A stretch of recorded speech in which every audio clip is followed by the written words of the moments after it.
안녕하세요. 오늘은 미국에서 13,000km 이상을 횡단여행을 하면서 느꼈던 테슬라의 자율주행의 무한한 잠재력. 하지만은 경쟁 브랜드들 같은 경우에는 쉽사리 극복하기 힘들 것 같은 그런 미국 내에서의 자율주행 사업에 대한 이야기를 잠깐 해드려 보도록 하겠습니다. 이것은 제가 세계 여행을 2022년 6월부터 2023년 11월까지 500일 정도 했었는데요. 그 중에 미국에서 약 3개월 동안 있으면서 미국 서부였죠. 샌프란시스코부터 미국 동부의 보스턴까지를 남부 지역을 중심으로 해가지고 횡단여행을 했었거든요. 그 횡단여행을 하면서 겪었던 실제 길거리에서 경험을 토대로 한번 말씀을 드려보도록 하겠습니다. 그래서 저희가 이제 13,000km를 이동을 했었는데요. 이제 샌프란시스코부터 시작해서 LA, 그리고 샌디에고 쪽 넘어왔었고, 이번에 LA 산불이 컸었던 그 지역들이 있죠. 그 지역들, 말리부 쪽에 해변들도 저희가 지나갔었고, 산타모니카부터 해서 그 지역을 이제 캘리포니아 일본 국도, 유명한 국도를 통해 가지고 이제 샌디에고 도착해 가지고 그때 남부 지역 쪽으로 뭐 피닉스 쪽부터 해서 애리조나, 그리고 아마리오 지역부터 해서 올랜도, 마이애미, 그리고 뉴올리언즈, 워싱턴, 그 다음에 이제 뉴욕하고 이제 보스턴까지 이제 제가 기억나는 도시들만 쭉 열거를 하면 그런 도시들을 횡단을 하면서 고속도로부터 해서 뭐 LA도 참 운전하기 쉽진 않더라고요. 그리고 워싱턴이라든지 다른 대도시들 같은 경우에는 운전하는 것이 뭐 서울도 마찬가지지만 만만치 않았었고, 그리고 고속도로로 이동을 했었는데 고속도로에서도 참 여러 가지 일들이 벌어졌던 것 같습니다. 그래서 이 이야기를 좀 경험 중심으로 말씀을 드리면서 이제 말 그대로 이제 길거리에서 저희가 직접 운전하면서 느꼈던 부분이 있기 때문에 아마 여러분들께서 이걸 좀 체감하시는데 간접 체험이라고 하시더라도 좀 도움이 되시면 좋겠네요. 자, 일단 먼저 테슬라의 자율주행이 정말 크게 먹힐 수 있는 부분이 뭐냐면은, 제가 그 13,000km를 운전하면서 가장 힘들었었던 것이 이제 도시하고 도시 간의 이동인데요. 이것이 아시는 바와 같이 너무나 멉니다. 서로서로. 그래서 보통 8시간 정도는 그냥 논스탑으로 중간에 당연히 서비스 스테이션에서 뭐 간단하게 요기를 하면서 이제 뭐 주유도 하면서 이제 이동을 하는 것이죠. 근데 8시간이라는 정말 지리하면서도 집중도를 요하는 건데 집중도도 떨어지고, 특히 가장 결정적으로 문제가 되는 것이 졸음운전이었습니다. 2시, 3시에도 오후 2시, 3시에도 이동을 당연히 해야 되는 것이기 때문에 이 졸음이 몰려오는 레벨이 완전히 다릅니다. 그리고 너무나 장시간을 이제 운전해야 되기 때문에 차 안에서 별의별 짓을 다 했던 것 같아요. 춤도 추고 노래도 부르고 뭐 정말 그전에 하지 않았던 율동을 막 섞어가지고, 왜냐하면 이게 이제 졸음이 오게 돼서 만약에 자버리면 그냥 모든 게 끝장난다는 그 절박감이 있는데, 근데 차는 세울 수는 없고, 왜냐하면 너무 멀기 때문에, 목적지까지 말이죠. 자, 그러니까 안간힘을 쓰면서 갑니다. 근데 보니까 제가 2024년 9월 기사를 봤는데 미국 도로교통안전국에서 미국에서 1년에 졸음운전 사고가 10만 건이 일어난다고 하더라고요. 그 중에서 안타깝게도 1,550명 가까이가 사망을 하고 7만 1,000명이 부상을 입는다고 합니다. 자, 제가 그것을 이제 뼈저리게 느꼈죠. 특히 고속도로 이동을 하는 데 있어서 정말 졸음운전이 심각한데, 테슬라의 자율주행 사업이 지금보다 훨씬 더 저변이 확대가 된다면은 이 졸음운전 사망자 수가, 그리고 졸음운전으로 인한 사고가 급격하게 줄어들 수 있다는 생각을 해 봤습니다. 자, 그리고 또 하나의 특징이, 앞서 말씀드린 바와 같이 이제 출발지에서 목적지까지 이제 특히 이제 고속도로를 이용하게 되면 너무나 멉니다. 고속도로를 이용하더라도 8시간씩은 기본적으로 걸리더라고요. 장거리를 뛴다면. 우리나라에서 장거리라고 한다면 한 3, 4시간인데 이게 장거리 레벨이 다릅니다. 자, 그러다 보니까 지금 제가 말씀드린 8시간 기준은 어떤 거냐면 시속 110km로 달리는 것이 아니에요. 140km, 150km를 기본적으로 달려야지 8시간 만에 도착하는 그런 경우였거든요.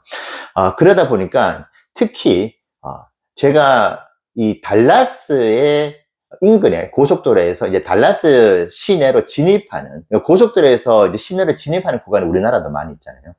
거기를 경험을 하면서 전 세계의 테슬라를 제외한 자율주행 사업을 하려고 하는 그런 모든 브랜드의 회장님들은 달라스 인근 고속도로에서 달라스 시내로 빠지는 그 진입로를 경험을 해보셔야 된다. 그걸 경험을 하게 되면은 이 자율주행 사업이 정말 장난이 아니구나라는 것을 몸소 느낄 수 있다. 저도 20년 넘게 운전을 하면서 접촉사고 한두 번 외에는 거의 무사고에 가깝도록 안전운전을 하고 이제 운전에 대한 감각이 있어요. 자, 그렇기 때문에 운전할 때 크게 걱정을 하진 않습니다. 근데 그럼에도 불구하고 제가 13,000km를 운전하면서 가장 긴장했었던 순간이 바로 달라스의 인근 고속도로에서 이제 진입로로 빠지는 것이었는데, 왜 그러냐면은 진입로가 구글 맵으로 보는데 5개가 6개가 있는데 그것이 거의 100m, 200m 간격으로 있는 것 같아요. 그러니까 순식간에 진입로가 있는데 어디로 빠져야 될지가 정확하게 나오지가 않습니다. 근데 여기서 문제는 제가 한 3차선에 있잖아요. 이제 편도 5차선, 뭐 고속도로도 큽니다.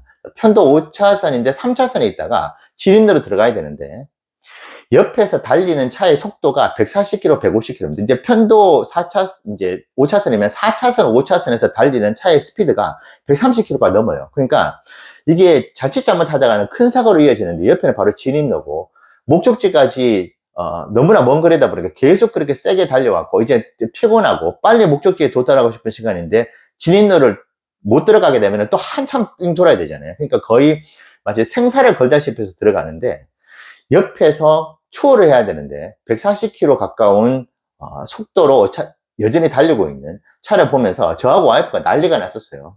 그래서 너무나 공포스러웠던 순간이었고 제가 20년 넘게 운전하면서 그렇게 공포스러운 순간이 있었나 싶을 정도로 무조건 빠져야 되는데 옆에 차들은 계속 쌩쌩 달려오고 추월할 타이밍을 잡을 수가 없고 그래서 운 좋게 타이밍을 잡아서 들어가긴 했지만은 그때 제가 느꼈던 것이 이게 사전에 뭐 100m, 200m 앞에서 그걸 감지했다가는 절대 못 들어갑니다. 그러니까 이것이 자율주행이라는 것이 매우 디테일한 부분들이 그러니까 모든 가능성을 다 열어두고 있어야 되는 것인데 지금 제가 말씀드린 이 사례에서는 그 전부터 그런 상황이 발생할 수 있다는 부분들을 이 자율주행 시스템이 예측을 해야 되는 것입니다. 그래서 이것은 단순하게 가상세계에서 이것을 시뮬레이션 돌린다고 될 수, 왜냐하면 이런 경우의 수가 무한되기 때문인 것이죠. 그렇기 때문에 이것은 길거리 내에서 실제 데이터를 가지고 트레이닝이 되지 않고서는 이것이 구현되기가 매우 어렵다는 것을 그 당시에 사실 정말 뼈저리게 느꼈던 것 같아요. 그만큼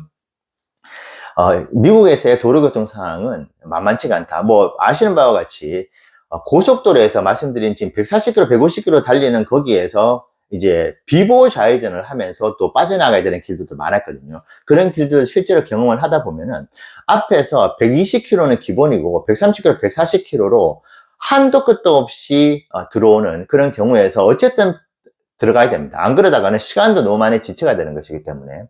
자, 그래서 그 경험들을 보면서 이게 쉽지가 않구나를 느꼈었고, 그리고 이 너무나 빠르게 달리고 있는 상황이기 때문에 그만큼 자율주행 시스템이 민첩하게 시시각각 상황을 반응을 해야 되는 것이거든요. 그렇다고 한다면 과연 미국에 적응이 안 되어 있는, 특히 실제 실주행 데이터가 없는 상태에서 테슬라를 제외한 다른 경쟁 브랜드들이 과연 미국의 이 고속도로를 제대로 자율주행 시스템을 구현하면서 달릴 수 있을 것인가? 저는 매우 회의적으로 봅니다. 제가 이제 13,000km를 달리면서 경험을 한 바로 말이죠. 그리고 애리조나를 갔었는데 갑자기 허리케인처럼 폭풍우가 몰아칩니다. 이제 모래바람이죠. 와, 이걸 직접 경험을 해봤는데 차가 막 흔들리면서 정말 무섭더라고요.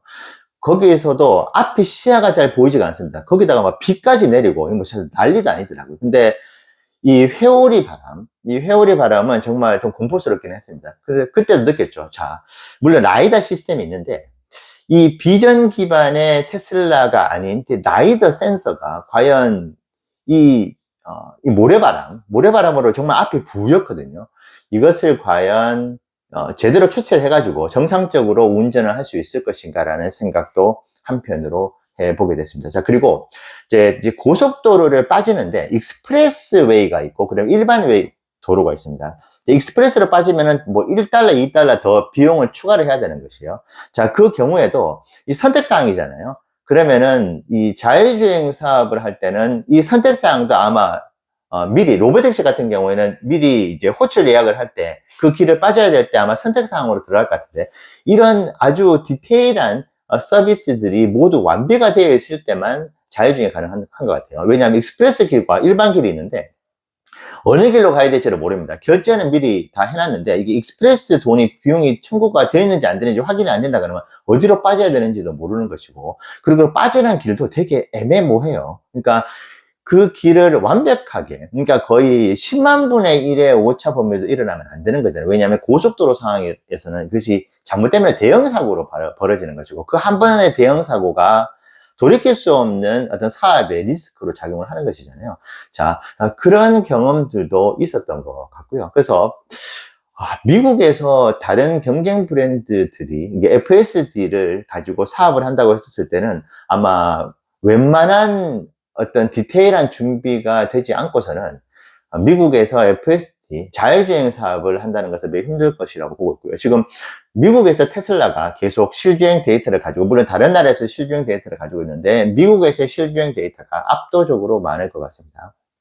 자, 그 데이터가 저는 매우 의미가 있다고 보는 것이, 미국이라는 나라가 가장 도로교통 상황이 난해하다 이렇게 이야기는 할 수 없지만은 전 세계의 합집합에 거의 버금갈 정도로 다양한 도로의 케이스들을 가지고 있는 것 같아요. 그래서 그것을 테슬라가 온전히 경험을 하고 있는 것이기 때문에 그 경험을 토대로 전 세계에 뿌린다. 그랬을 때는 다른 브랜드들이 가지고 있는 리스크보다는 훨씬 더 적은 리스크를 가지고 자율주행 사업과 로보택시 사업을 할 수 있지 않을까, 그런 생각을 해봤습니다. 그래서 오늘은 제가 앞으로도 여러분들께 제가 실질적으로 이제 해외에서 오랫동안 좀 거주를 했었던 경험도 있고, 해외 출장도 갔었었고, 이번에 세계여행도 했었고, 앞으로도 여정을 계속 해외에서도 이어나가려고 생각도 하고 있잖아요. 그래서 실제로 제가 느꼈던 현장에서의 경험들을 가지고도 말씀 많이 들어보겠고, 제가 시간이 나면 유럽에서